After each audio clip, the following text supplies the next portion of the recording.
오후 예배 나온 성도님들을 주님의 이름으로 환영하고 축복합니다.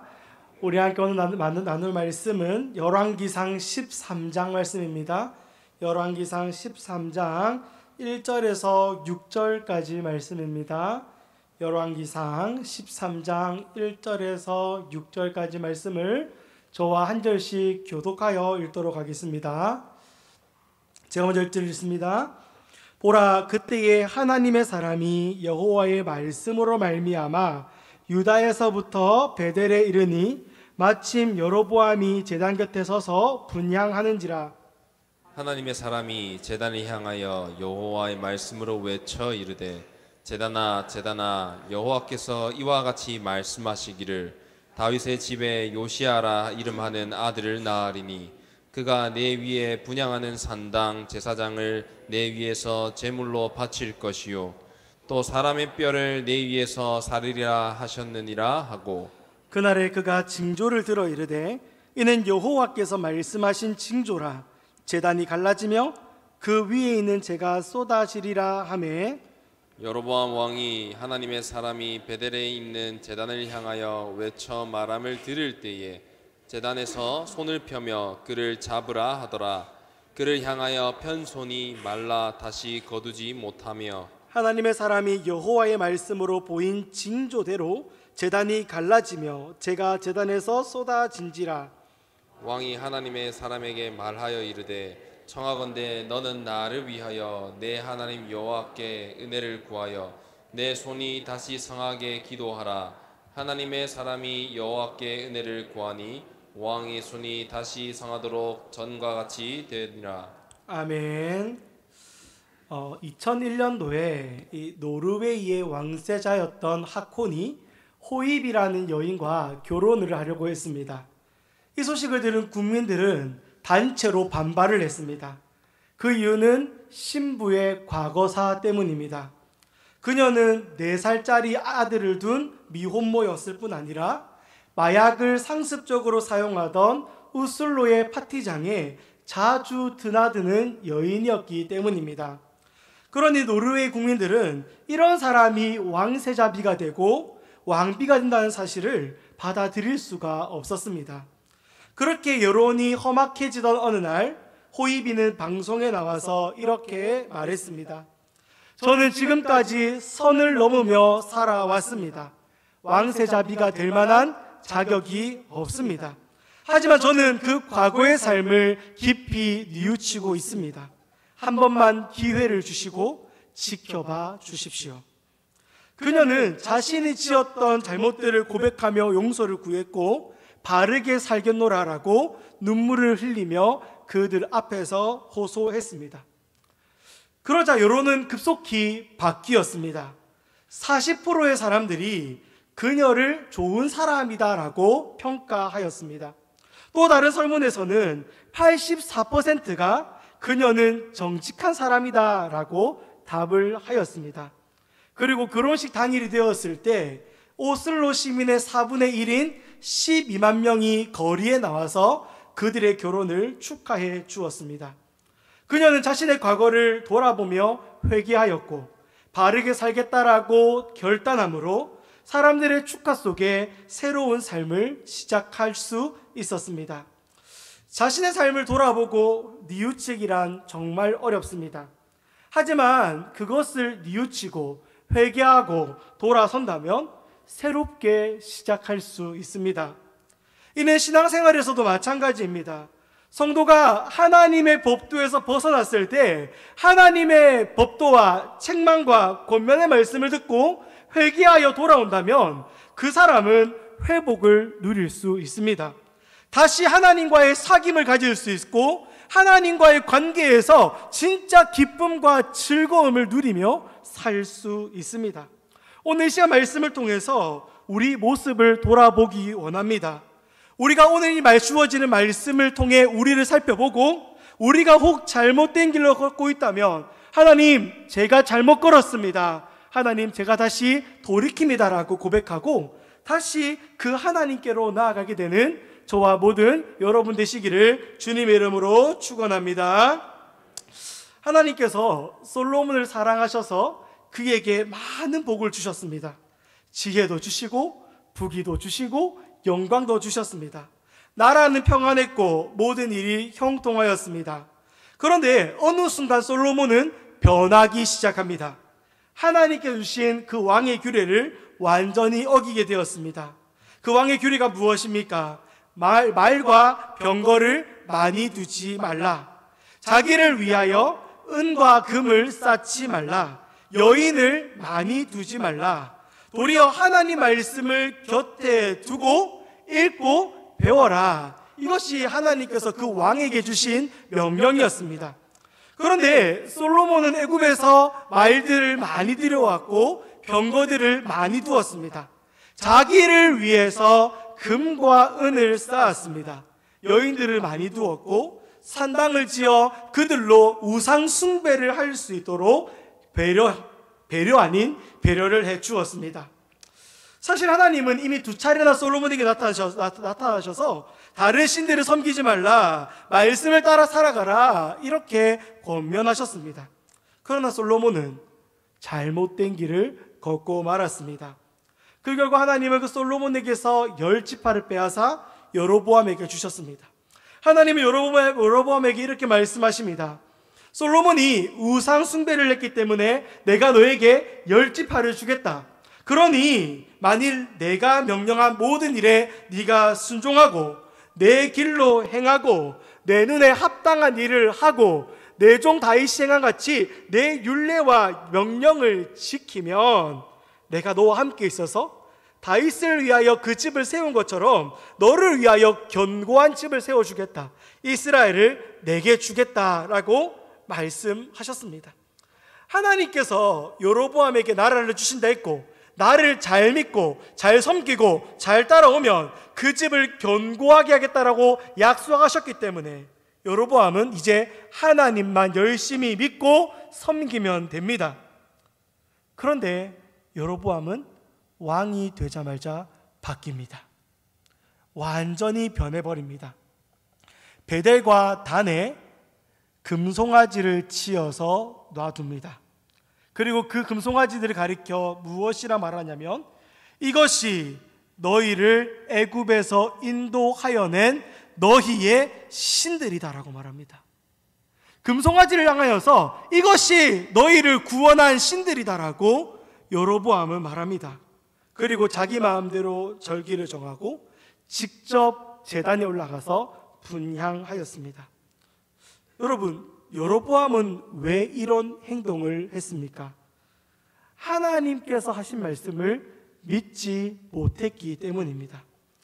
북이스라엘 사람들이 이 남유다에 있는 성전에 왔다 갔다 하다 보면 어느 순간 자신을 버릴까봐 그것이 무서웠기 때문입니다. 그러니 여로보암은 백성들의 마음을 붙잡고 싶었습니다. 어떻게 해서든 자신만 바라보게 하고 싶었습니다. 하나님보다, 르호보암보다, 어느 누구보다 자신이 돋보이고 싶었습니다. 그래서 금송아지를 만들고 자신이 직접 그 제단에 올라가 분향하였습니다. 마치 하나님께 용인받은 특별한 존재인 것처럼, 마치 하나님과 사람 사이에 유일한 중보자인 것처럼 그는 행동하였습니다. 자, 그렇게 여로보암이 분향을 하고 있을 때 유다에서 하나님의 사람이 찾아왔습니다. 그리고 2절 말씀을 선포했습니다. 이렇게 선포합니다. 하나님의 사람이 제단을 향하여 여호와의 말씀으로 외쳐 이르되 제단아 제단아 여호와께서 이와 같이 말씀하시기를 다윗의 집에 요시야라 이름하는 아들을 낳으리니 그가 내 위에 분향하는 산당 제사장을 내 위에서 제물로 바칠 것이요 또 사람의 뼈를 내 위에서 사르리라 하셨느니라 하고, 하나님은 그 하나님의 영광을 금송아지 따위로 바꾼 것을, 썩어질 모양으로 바꾼 것을 용납하실 수 없었습니다. 이스라엘 백성들이 우상 숭배의 자리에 서는 것을 하나님께서 용인하실 수가 없었습니다. 거짓 제사장들이 높임을 받는 것과 사람들로부터 인정받는 것을 허용하실 수가 없었습니다. 그러니 하나님은 이렇게 선언하십니다. 분향하는 거짓 제사장들이 제물이 될 것이다. 그들이 섬기는 그 제단에서 죽임을 당할 것이다. 또한 그 제단에서 뼈들이 불태워지리라고 선언하셨습니다. 혹시 여러분은 이 예언이 어떻게 성취되셨는지 알고 계십니까? 330년이 지난 후에 다윗의 후손 요시야가 베델과 단으로 갔습니다. 우상 숭배의 제단 위에서 거짓 제사장들을 모두 죽였습니다. 그리고 그 제단 위에 뼈들, 곧 해골들을 불살랐습니다. 여러분, 여기에서 태워진 해골들은 누구의 해골들이었겠습니까? 열왕기하 23장 16절은 이렇게 기록합니다. 요시야가 몸을 돌이켜 산에 있는 무덤들을 보고 보내어 그 무덤에서 해골을 가져다가 제단 위에서 불살라 그 제단을 더럽게 하니라.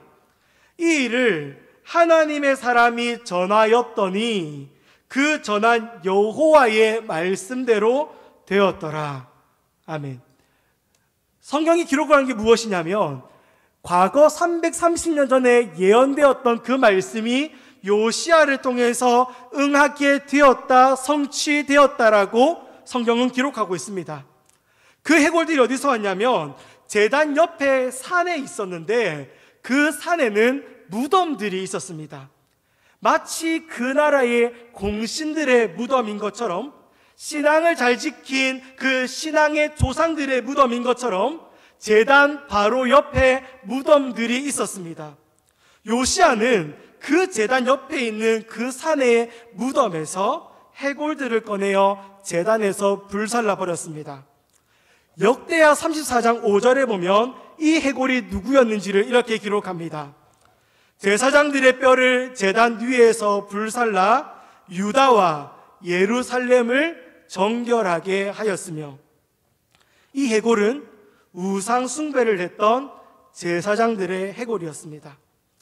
자신을 드러내고 싶어서 제사장들이 되었던 백성들, 우상 숭배에 기꺼이 참여한 자들, 오랜 시대에 걸쳐서 하나님의 자리를 탐냈던 자들이 모두 제단 위에서 불타버렸습니다.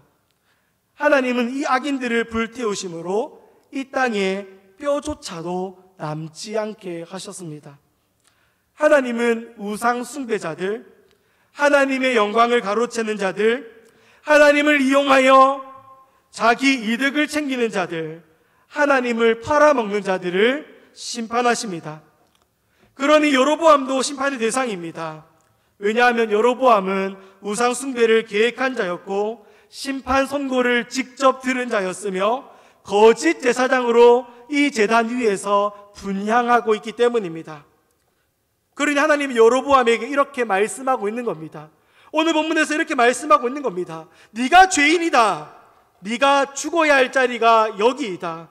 너는 심판을 받고 완전히 멸절되어야 된다라고 하나님 그 여로보암 귀에 그분의 말씀을 들려주셨습니다. 그리고 이 예언이 이루어질 징조로 제단이 갈라지고 재가 쏟아지리라고 선언하셨습니다.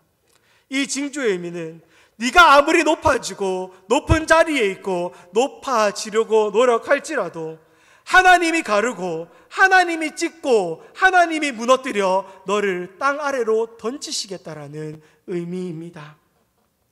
여러분, 하나님께서 이 정도로 여로보암에게 말씀하셨으면 여로보암은 회개해야 합니다. 자신의 상황을 바르게 판단해야 합니다. 그런데 그는 어떠한 태도를 취합니까? 자신의 손을 펼쳐서 하나님의 사람을 잡으라 라고 명령을 합니다. 그는 하나님의 말씀을 막으려고 했습니다. 그는 하나님께 대항하려고 했습니다. 그때 어떤 일이 벌어졌습니까? 여로보암이 손을 뻗었는데 그 손이 말라버렸습니다. 마비가 되어버렸습니다. 다시 돌아올 수 없는 손이 되어버렸습니다.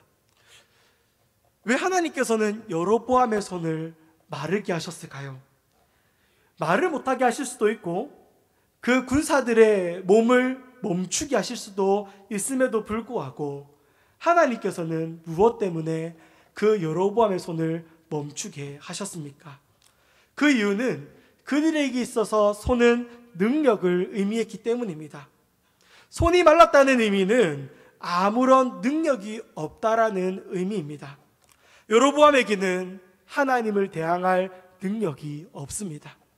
하나님의 사람을 해코지할 능력이 없습니다. 하나님의 말씀이 주어졌는데 그 말씀이 성취되지 못하게 막을 능력도 없습니다. 심지어 그가 섬기는 금송아지는 그의 손에 아무런 도움도 주지 못한다는 사실을 보여주셨습니다.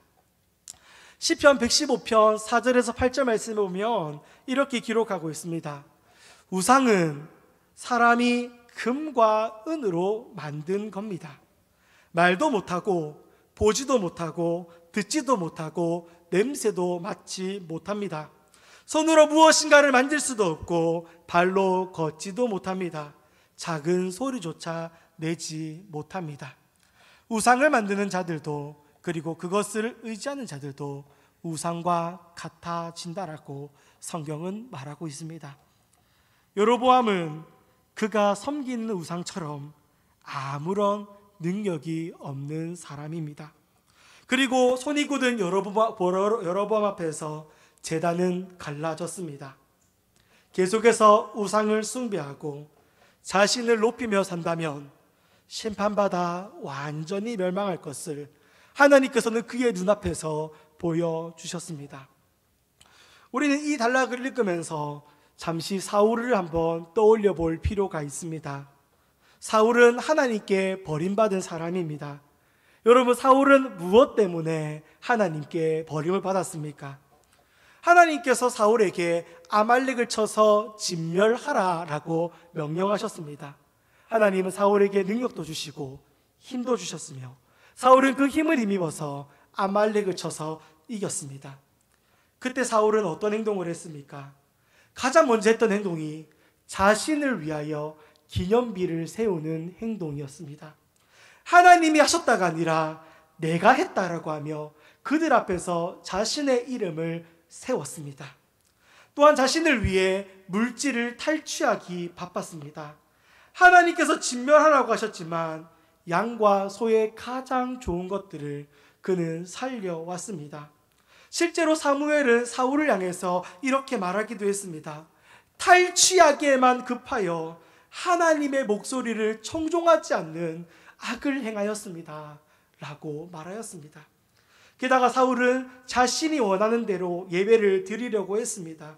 진멸하지 않고 데려온 그 양과 소로 하나님께 예배하려고 했습니다. 그러니 하나님께서는 순종이 제사보다 낫고 듣는 것이 순양의 기름보다 낫다라고 하나님은 말씀하셨습니다. 진짜 예배가 무엇인지 그에게 알려주셨습니다. 그런데 그 사울은 끝에 뭐라고 기록하냐면 아무런 회개 없이 예배를 드리는 것으로 그 단락이 마칩니다. 그는 아무런 회개 없이 자기 마음에 생각된 대로 자기의 방식대로 예배를 드립니다. 이와 함께 사울은 끝까지 높임을 받고자 했습니다. 사무엘상 15장 30절 말씀에 보면요, 이렇게 기록하고 있습니다. 사울이 이르되 내가 범죄하였을지라도 이제 청하옵나니 내 백성의 장로들 앞과 이스라엘 앞에서 나를 높이사 나와 함께 돌아가서 내가 당신의 하나님 여호와께 경배하게 하소서 하더라. 사울의 모습은 장로들과 이스라엘 앞에서 자신을 높여달라고 합니다. 그는 하나님과의 회복을 원하지도 않고 기대하지도 않습니다. 하나님께 용서받는 것을 중요하게 여기지 않고 힘쓰지도 않습니다. 그는 이 단락 전체에서 보여주는 것은 한 가지입니다. 내 방법, 내 뜻, 내 이름, 내 높아짐. 철저히 그는 하나님의 심판의 선언에도 내가 먼저 높아지고 싶습니다를 외쳤던 사람이었습니다. 이단들이나 교주들은 자신을 가장 영광스러운 존재로 가장합니다. 하나님을 팔아서 자신의 욕망과 욕심을 채웁니다. 하나님의 영광을 가로채어 자신을 드러내고 높입니다. 결국 하나님은 이들 모두를 끌어내리실 겁니다. 그렇다면 우리는 안전합니까? 말씀 사역자가 하나님의 말씀을 전하지 않고 자신의 뜻과 자신의 주장만 내세운다면, 하나님을 높이지 않고 자신을 높인다면 하나님은 그 말씀 사역자를 그 위에서 끌어내리실 겁니다. 직분자가 자기 유익을 위해서 하나님 말씀을 사용하고 자기 유익을 위해 잘못된 가르침을 전하고 잘못된 결정을 유도한다면 하나님은 그 직분자를 끌어내리실 겁니다. 각종 모임과 공동체에서 하나님의 뜻을 거슬러 자기 말만 한다면, 자신이 주인인 것처럼 모든 장소에서 행세한다면 하나님은 그 사람을 끌어내리실 겁니다. 각 가정의 가장들이 하나님 말씀으로 가정을 세우지 않고 인간적인 생각으로 가정을 세워간다면 하나님은 그 가정을 이끄는 자들을 끌어내리실 겁니다. 심지어 바른 예배를 세워가지 못하게 하는 자들과 바른 예배를 거부하고 자기 뜻대로 예배 드리는 자들을 하나님께서 끌어내리실 겁니다. 더 나아가서 우리 삶의 수많은 결정 앞에서 하나님 말씀을 따르지 않고 마치 자신이 주인이 되어 선택한다면 하나님은 그 사람의 모든 삶의 영역에서 그 사람을 끌어내리실 겁니다. 여러분, 우리는 하나님 말씀에 귀를 닫을 때가 참 많습니다. 내 유익을 위해 성경을 사용할 때도 있습니다. 그 본문이 우리에게 무엇이라 말하는 것이 중요한 게 아니라 내가 이것을 어떻게 받아들이고 어떻게 사용하는가에 초점을 맞출 때가 있습니다. 모든 선택과 결정 앞에서 내 뜻과 내 주장을 내세울 때가 많습니다. 지금까지 살아온 모든 것이 하나님의 은혜임에도 내가 이룬 것처럼 행동하며 자신을 높이고 자신을 드러낼 때가 많습니다.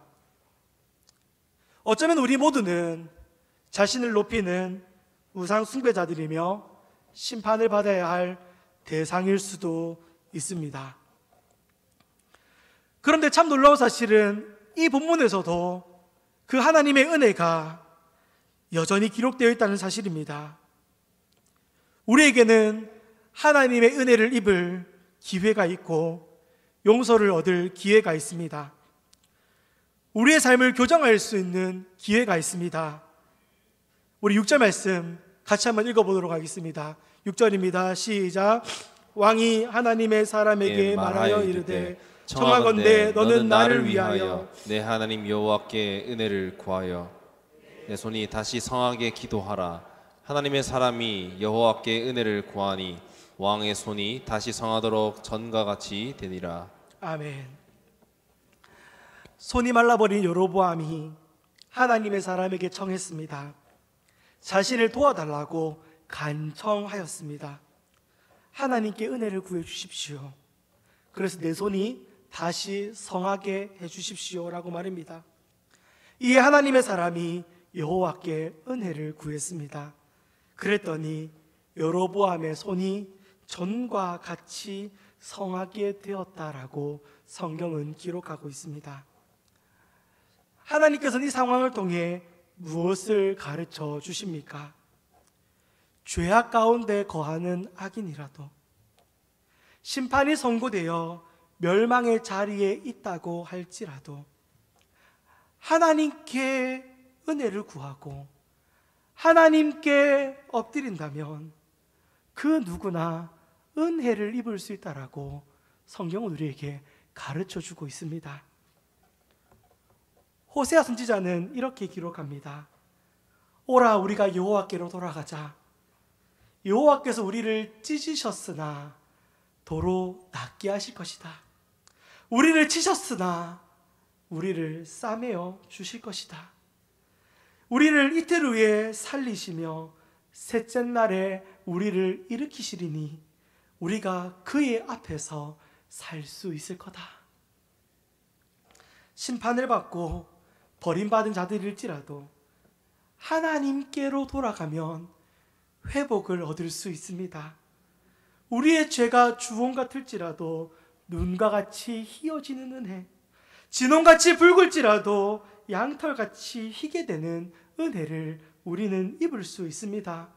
그런 요한일서 1장 9절도 우리에게 이렇게 선언하고 있지 않습니까? 만일 우리가 우리 죄를 자백하면 그는 미쁘시고 의로우사 우리 죄를 사하시며 우리를 모든 불의에서 깨끗하게 하실 거라고 말입니다.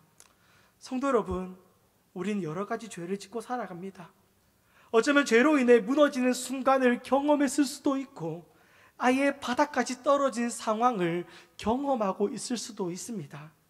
그러나 우리가 주님 앞에 우리의 죄를 자백한다면, 하나님의 은혜를 구하는 마음으로 엎드린다면 우리는 하나님께 은혜를 입고 회복할 수 있습니다.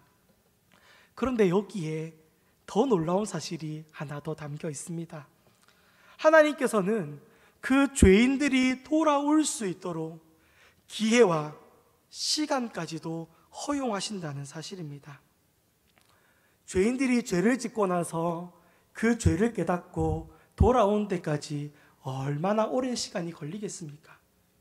그런데 하나님께서는 심판을 유예하시면서까지 기다리고 또 기다려주시는 분이라는 사실입니다. 이것이 오늘 본문에서 여실히 드러나고 있습니다. 2절에 보면 요시야라는 사람이 등장합니다. 앞서 말씀드렸던 것처럼 요시야는 그때로부터 330년 후의 사람입니다. 하나님은 그 제단을 무너뜨리는 330년 동안 그들의 죄와 악을 참고 또 참아주셨습니다. 하나님 그 330년이라는 그 시간 동안 선지자들을 수없이 보내어 돌이킬 수 있는 은혜, 회개할 기회를 그들에게 무한히 제공해 주셨다는 사실입니다. 이는 노아 홍수 때도 마찬가지 아닙니까? 하나님께서 노아를 부르시고 방주를 만들게 하셨습니다. 그때부터 120년 동안 이 심판을 유예하시며 그 죄인들이 돌아오기를 기다려 주셨습니다. 또 가나안에 있던 자들에게도 그런 기회를 주셨습니다. 창세기 15장 16절은 이렇게 기록합니다. 내 자손은 4대 만에 이 땅으로 돌아오리니 이는 아모리 족속의 죄악이 아직 가득 차지 아니함이니라. 하나님께서 아브라함에게 이 가나안 땅을 주겠다고 약속하셨습니다. 그런데 400년 후에 주시겠다라고 하나님은 약속하셨습니다. 그 이유는 그 가나안 땅에 있는 사람들의 죄가 가득 차지 않았기 때문이라고 합니다.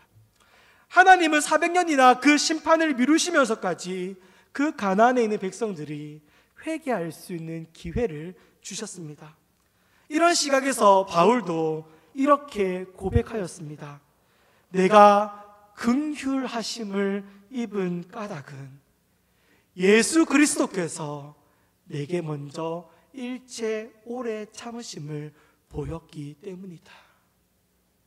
내가 죄인인데, 내가 죽어야 할 자인데, 내가 버려질 자인데, 죄인 중에 괴수인데 하나님께서 나를 오래 참아 주셔서 내가 구원받았다라고 바울은 고백하고 있습니다.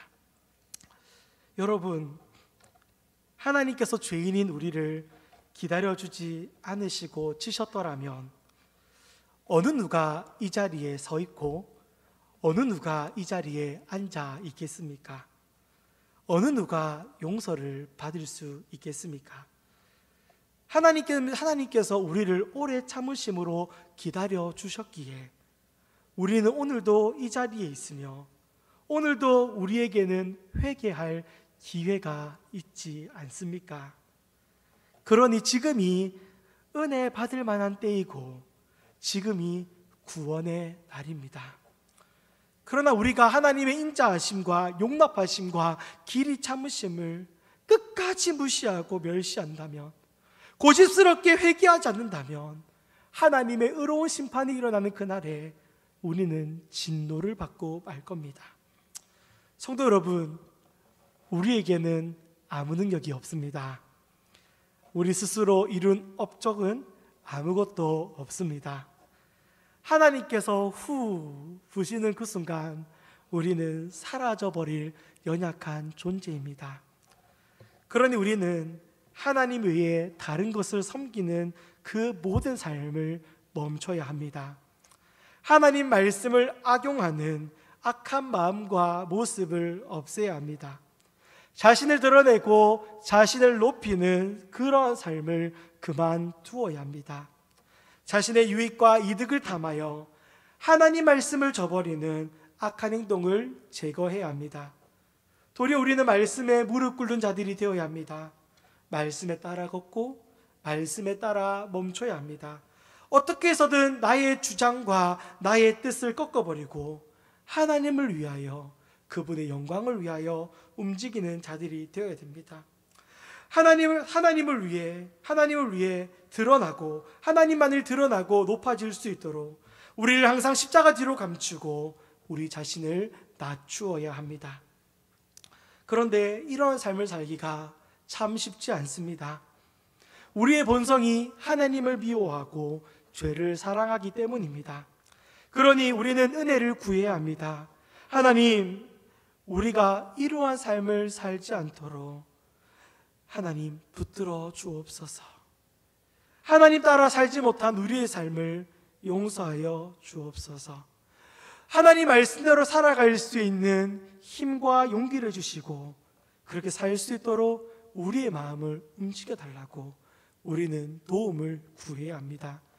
그렇게 할 때 우리는 죄사함의 은혜를 입을 수 있으며, 그렇게 할 때 우리는 다시 바른 삶을 살기 위해 몸부림칠 수 있습니다. 그렇다면 우리는 이 일을 언제 해야 됩니까? 말씀이 선포되는 예배 시간에 우리는 은혜를 구해야 합니다. 이 땅에 살아있는 오늘 우리는 회개해야 합니다. 하나님께서 기회를 주시며 권면하시는 지금 우리는 우리의 죄악된 삶에서 돌이켜야 합니다. 사랑하는 성도 여러분, 하나님께서 오늘도 우리에게 은혜를 구하는 기회를 주셨음을 기억하고 하나님께 회개하며 나아가는 자들, 죄악된 삶에서 돌이키는 자들이 되기를 바랍니다. 그리하여 하나님께서 용서해 주시고 회복시켜 주시는 은혜를 누리는 우리 모두가 되기를 주님의 이름으로 간절히 축원합니다. 이제 우리 말씀을 기억하면서 잠시 같이 기도했으면 좋겠습니다. 기도하실 때 하나님,